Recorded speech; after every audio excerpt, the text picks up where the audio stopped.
Ouch! My 30s. Hello and welcome again to Ouch My 30s, the podcast where I discuss the decade that no one prepared me for. Uh, Sitting here live at Forest Complex 88 Studios, which is just a fancy way of saying my family's house. But it's really nice here. It's really quiet and secluded and probably compounding my deep-seated emotional issues. Sorry, this sounds like an episode of Ouch My 60s. Jesus Christ. I think what I wanted to talk about today is like changing friendships. That's a good one. That's a really interesting one. It happens quickly how suddenly everyone is either getting married or popping out kids or just kind of fading away. And how like people you thought you would be with, your entire life in terms of like friendship start to just kind of like wither because there's this innate ability just to kind of like keep people around, when you're kind of coming up in your 20s for whatever reason. It's just out of like familiarity and complacency, or not complacency, but it's just like those people are constantly in your life, like, hey, you want to go to the bar? Hey, you want to go to that art show? Hey, it's like the people from your high school or, your college days just sort of naturally stick with you. But, as you kind of get to your 30s and stuff, not so much as a reevaluation, but it just gets harder to keep up with those people, I think. Or it just becomes less practical to do it, because for me, like, I'm the perpetual drifter. I've been the guy who's just been wandering and everyone's just like, where's Duval at now? Like, what's Duval up to? Man, that crazy Duval. Meanwhile, they were actually forging intimate relationships that would go somewhere. And now many of them are married and have kids and own houses. And not that that's the goal line, but when those things happen, I think your values and priorities change. Yeah, like when you got to pay a mortgage and take care of a wife and kids, or even just like have a relationship, it's like it ain't easy to be like, hey, Leah, let's meet up. Yeah, let's meet. I've been trying to meet up with my best friend from kindergarten for like a year. And it's not because neither of us want to. It's because I gotta get on the train and I got that meeting tomorrow. Like my best friend, Andy, it was the funniest thing. And that's when I knew I was in my 30s. I was like, hey man, you want to get a drink tonight or get dinner? He's like, yeah, we could do that. Or we can get a coffee at 7 a.m. before I go to work. And since I don't have a real schedule, I was like, yeah, that sounds good. We can do that. So I get up, and I was in Bed-Stuy at the time, and how did I get there? Did I Uber? No, I drove. Drove over to Park Slope where he was living, and we just had ourselves a nice cup of coffee in the morning. And we were laughing, and because like these fancy fucking coffee shops in Brooklyn and New York now, they have the energy and excitement of a juror selection. Everyone in there is like so dutifully staring at their stupid MacBook or whatever, and just like, here's the spreadsheet for our campaign because I'm a social media manager that for sure doesn't get paid enough to live where I live, and obviously my parents subsidize my existence. But yeah, we sat there and had a nice morning cup of coffee, like two early 30-something-year-olds. And then he went to work, and I went home and stared at the ceiling. So yeah, and that's the last time I saw him. We had a really good time, and it was nice to check in. But the days of like, hey man, let's hit these streets and like ramble, or at least with my friend group, I don't know. And I get it though. I don't take it personally that my friends, from that era, or at least, some of my friends can't just like get up and like go get crazy. And I do have friends still from, back in the day that are like, man, fuck my wife, let's get crazy. And that's encouraging, I guess. But it's not something to be mad at. I'm always fascinated by how like friendships change. Even in my own life, there's people I start to kind of like not push away from, but you're just like your values are no longer in sync. They no longer align. I'd like to stop drinking heavily. It's like I like a nice couple beers, a couple shots of vodka, some White Claws and some margaritas and some white wine. I'm an alcoholic. No, it'd be nice to relax once in a while. But I don't want to like get shit-faced all the time. And it's hard when you have friends that do. So it's not, and you love them, but you have to. But here's the thing: they're not going to be the ones at the hospital with you when your liver fucking fails. That's how I always look at it. It's just like you are responsible for you, and that's the crazy thing. I think when you're grown in your 20s, when you're grown up, there's this idea that someone else is responsible for you in some manner. Yeah, you're an adult when you're in your 20s or whatever, but in college, there's the idea that like that institution's responsible for you, or your friends are responsible for you. Like there's this safety net that kind of evaporates in your 30s, and I think that's why people cling to relationships and marriages and houses and stuff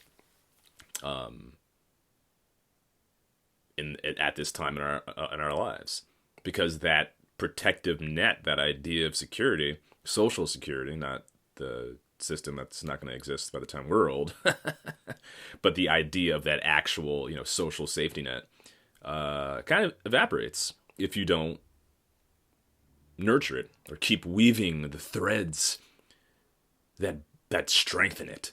Yeah, how's that for a visual? So I don't know. And then, like, you get in your own head. You're like, well, should I be doing this too? Should I settle down and start actively dating a girl for a long period of time to see if it will manifest in marriage? Is that the plan? There's nothing wrong with that, but I just feel like until you're ready, you're not ready. I don't know. What the fuck? It also helps to have friends who, like, do what you do. And that's another important thing. Professional kinship or repartee. To be around people who not just do what you do professionally, but can understand what the hurdles and struggles of that are. Because for me, my job is very weird. Like yesterday, a Monday, I was broke.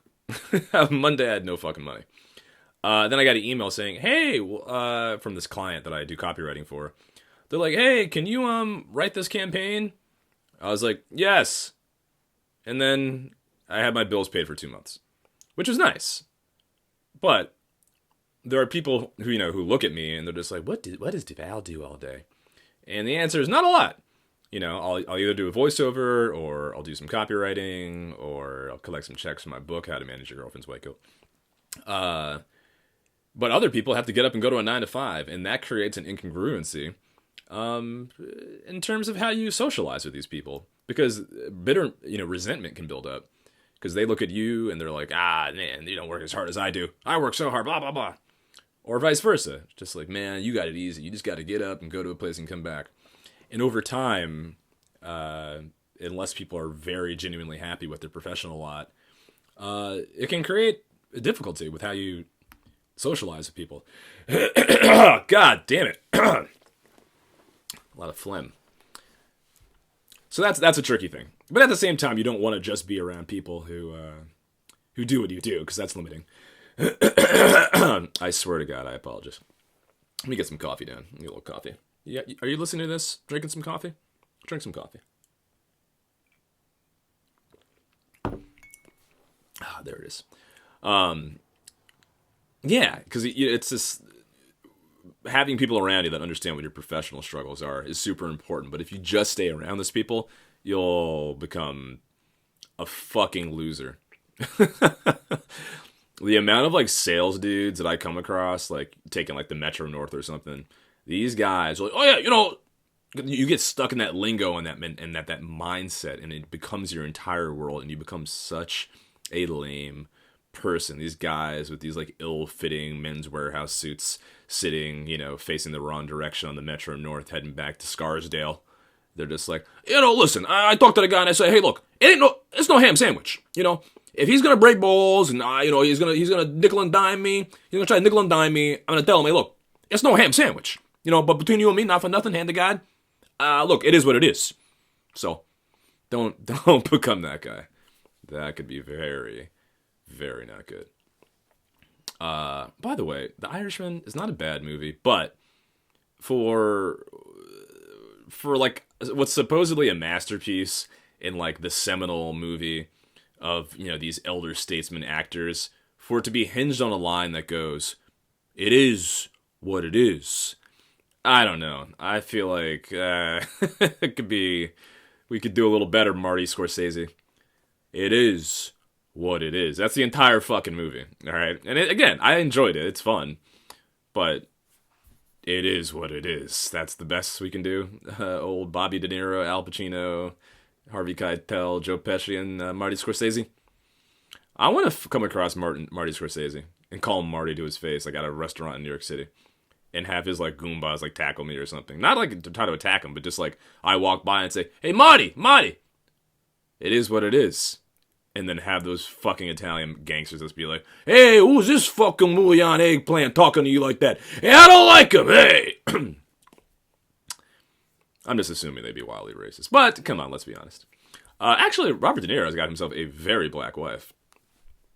No, I mean, I don't mean like very. But anyway. So these are your 30s, guys. You know, friends will disappear. New friends will reappear. I'm, like, getting along swimmingly with my physical therapy staff. You know, let me say that. My like closest thing to a friend group right now is my physical therapy staff, and I did not anticipate that being the case in my life. One is like super hot, like the woman who works on me. And I can't tell if she's like being very professional, good at her job, or if she's like, you know, trying to holler at the old Commodore. It's probably the former, but yeah, I'm like cracking jokes and, you know, making little physical therapy quips, you know. And again, it's, you know, you have to allow yourself to not just hinge on the people you got drunk with when you were 18. And if you are, that's great. You know, there are a lot of my buddies in LA who I wish I was still hanging out with, but I'm not there right now anymore. And they've all stayed friends, and because you know what? They're all in the same business. And that, I think, is, again, back to that earlier point, is the key.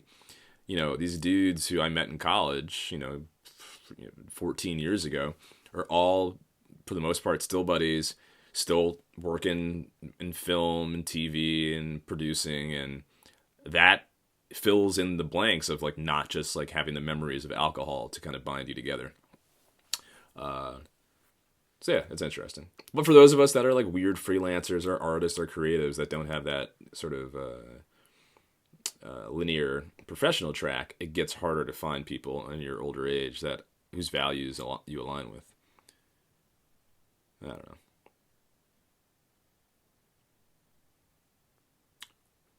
Friends, how many of us have them? Friends, ones you can... That's a 80s hip-hop song. Alright, well, this felt okay. I could go longer, but I don't have many friends to talk about. Oh, man. Well, that's a depressing note to end on. But I feel good about it, and I hope you guys...